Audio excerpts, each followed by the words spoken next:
Председателе, благодарам колега за репликата. Морам малце да коригирам некои работи. Се согласувам дека да, културата е за мене културата најважната работа и тоа што кажувате точно е дека културата е таа која што го штити, го гради, го надградува и го зајакнува нашиот идентитет, бидејќи станува збор пред се за прво за културен идентитет. Самиот збор кажува. Но прво да ве коригирам, јас не кажав ништо во однос на влогот на ВМРО, градоначалниците на ВМРО ДПМН, не кажав ни бројка, ни ништо. Јас само кажав, што тука морам да ве коригирам, бидејќи не го кажав тоа. Јас само кажав дека министерката промовира проекти само во општини каде што има градоначалници од СДСМ. Ке се коригирам, еве денеска имаше промоција во Штип, во центарот за Штип, се коригирам, значи еве денеска имаше една промоција и во град каде што градоначалник е од ВМРО ДПМН. Но мора и вие да признаете дека поголемиот дел од промоции се во градови каде што градоначалник е од СДСМ. Се едно, вториот момент исто така, каде што кажавте за платите, да, значи тоа е како што реков јас пристојни плати и не можеме ние значи, заплатите самите се изборија културните работници преку самостојниот синдикат на културни работници. Самите се изборија.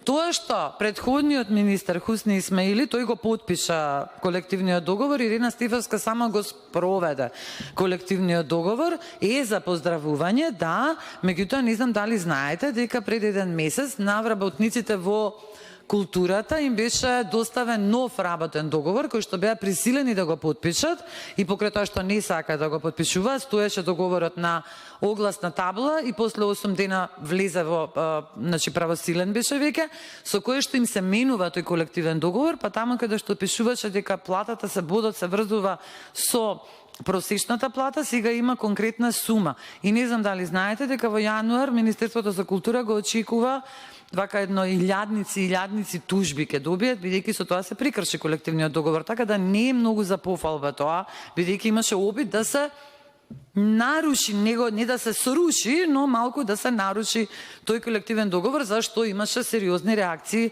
не само од синдикатот за културни работници, туку и од синдикатот воопшто на култура, наука и образование. И во однос на буџетот не можам да се согласам со вас. Не може, ако до 2017 година буџетот за култура се држал на 2%, а после 2017 година почнува да паѓа под 2%, да биде тоа грижа. А за универзална сала, значи јас како скопјанка лично плачам по таа универзална сала. Бидејќи нема каде да се одржува Златно славење, бидејќи нема каде да се одржува джез фестивалот, бидејќи нема каде да се одржуваат бројни концерти од таа област. Но, колега, додека беше господинот Шилигов градоначалник, беше и СДСМ на власт. Зошто не се направи тоа превземање претходно? Зошто? 4 години беше Шилигов на власт, во исто време кога и СДСМ имаше централната власт.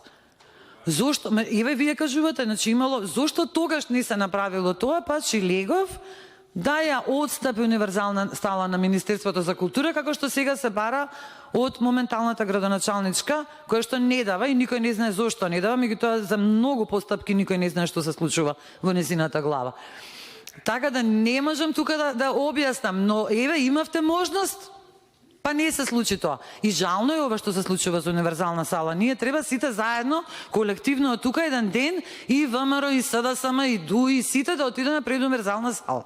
И пред Министерство за култура. И толку, значи, ке завршиме тука. Јас во култура никогаш не гледам партиски.